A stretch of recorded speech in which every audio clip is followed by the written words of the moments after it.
لهم من فوقهم ظلل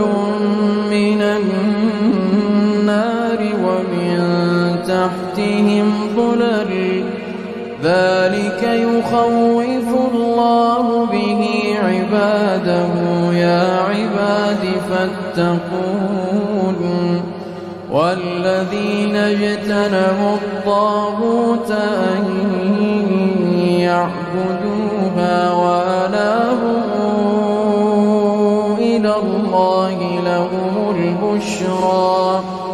فبشر عبادي الذين يستمعون القول فيتبعون أحسنه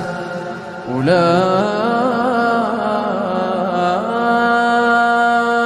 الذين هداهم الله وأولئك